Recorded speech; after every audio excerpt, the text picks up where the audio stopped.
I know this one's a little longer than you're used to, but please watch the entire thing. Not only will it help the algorithm here on YouTube so that this will be recommended to other people, they can see what's really going on here. They can hear a genuine minister of the Lord who's really putting his life on the line too. But you will be able to hear everything that I have to say that the Lord is giving me to give to you. You'll hear all of the things that I'm trying to do to try to help people in their situation here, whether it's a small thing or it's a bigger thing. And you'll hear the opportunities for you to be able to help in this ministry.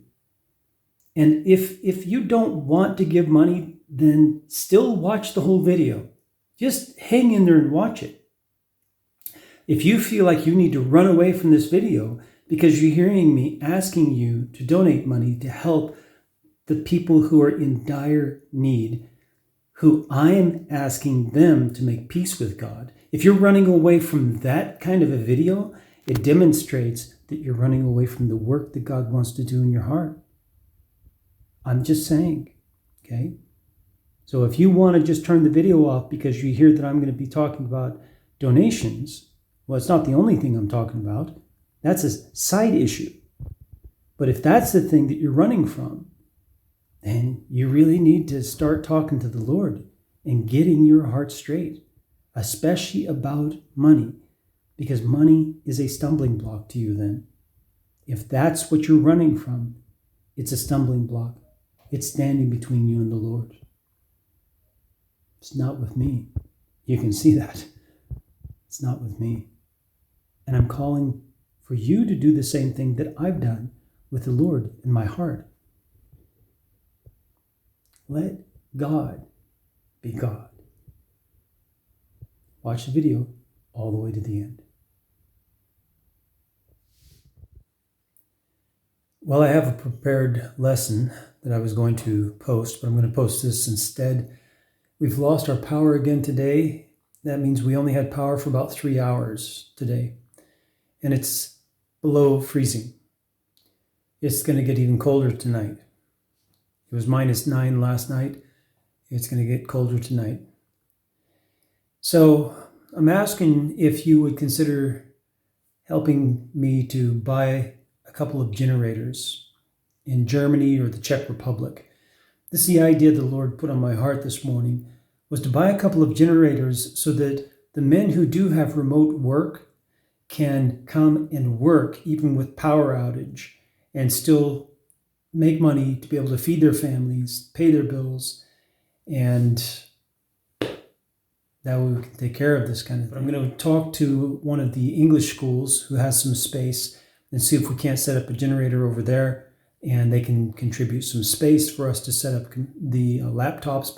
Guys can bring their laptops, sit there, plug in, and I'll buy a space heater as well so that there'll be some heating there. The school can have some lessons, whereas they wouldn't otherwise because there wouldn't be any electricity. So this will help feed some families. It'll help also with the local economy a little bit.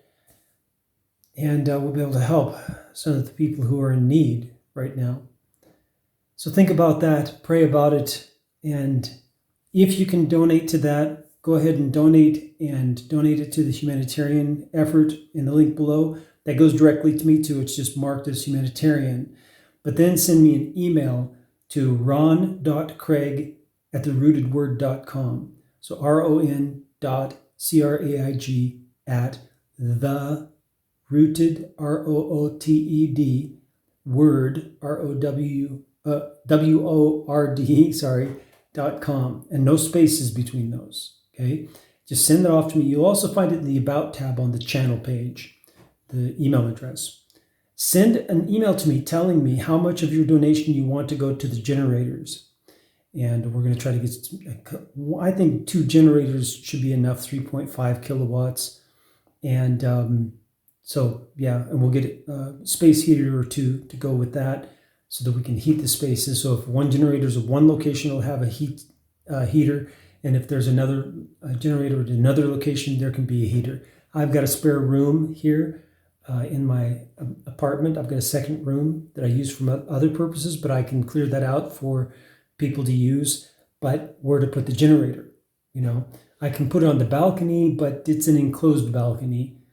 And I might be able to put it down on the surface down below around the building, but I'd have to have a place to store it where I have access to it. So there are those kind of things I'd have to talk with the building maintenance about for some sort of location to stash that and then be able to pull that out and use it in a power outage.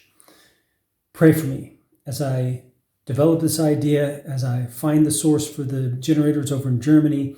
I know that we can get it transported over here very easily from there or the Czech Republic, maybe even free. And look in your heart and see, I still need some more donation. Thank you so much for those of you who have stepped up and donated, whether it's small or whether it's more. I appreciate all of it equally. Really, thank you so much.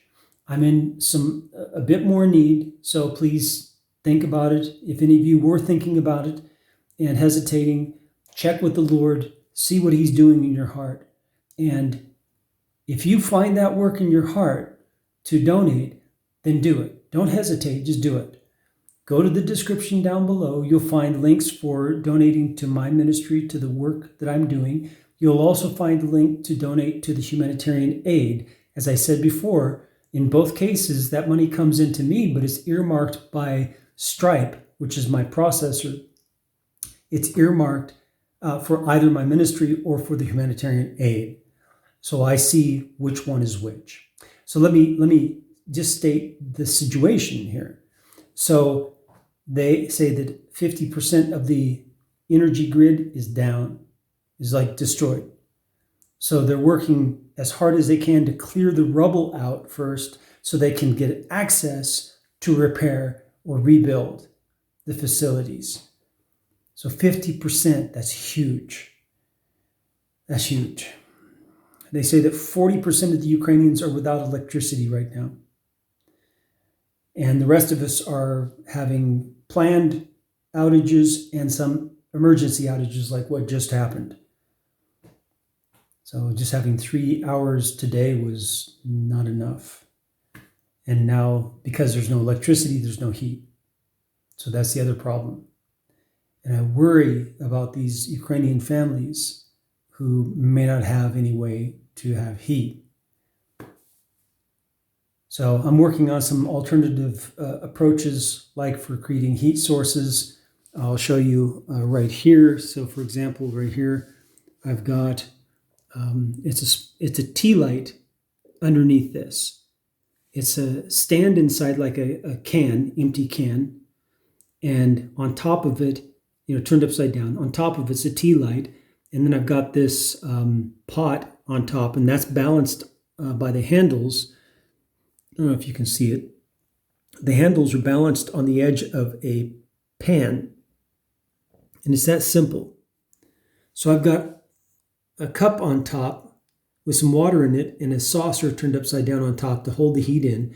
And I'm trying to see how long it takes for it to get hot enough to do anything with, like tea or something. But it's so hot on the surface here that if I hold my palm on it, it's too hot to hold more than maybe 20 seconds. And it's too hot to actually keep my palm on it. That's with one tea candle. And I've got another one like this in the bedroom. And I'm going to just try to see how those work in terms of radiating heat and how long the candles last. The timer's going on those. So this one's been burning for a little over half an hour. Normally, when I burn these candles, like I will burn one of these tea candles for prayer. I'll just light it in the evening, like about 9 o'clock, and I'll just let it burn. It usually burns about, I think about 5 or 6 hours, if I'm not incorrect. I think it's about 5 or 6 hours. So that's pretty good. And then when it's got this pot over, it's going to burn slower because of the oxygen. So it's going to burn slower, but that pan's going to dissipate the heat more uniformly. It's not just going to go straight up. We'll see. We'll see how that works. It's just like, a makeshift type of thing. I'm going to also experiment with some lard and some cooking oil to see what kind of heat sources I can make that way as well, because you can make heat sources from that. Cooking oil's rather cheap. So if that's your oil you're burning, the only thing is to make sure that it's not creating, carbon gas. So pray for me. I'm trying to be practical about what I do in order to help people with their situation. I need your support. I need your prayers. I really need your prayers. Some of you are praying, but please. That was telling me that 30 minutes is up. So see if this water is hot enough to do anything with yet. No, it's a little warmer than room temperature, but it's not hot enough to do anything with. But I can feel the heat off this. It's very hot.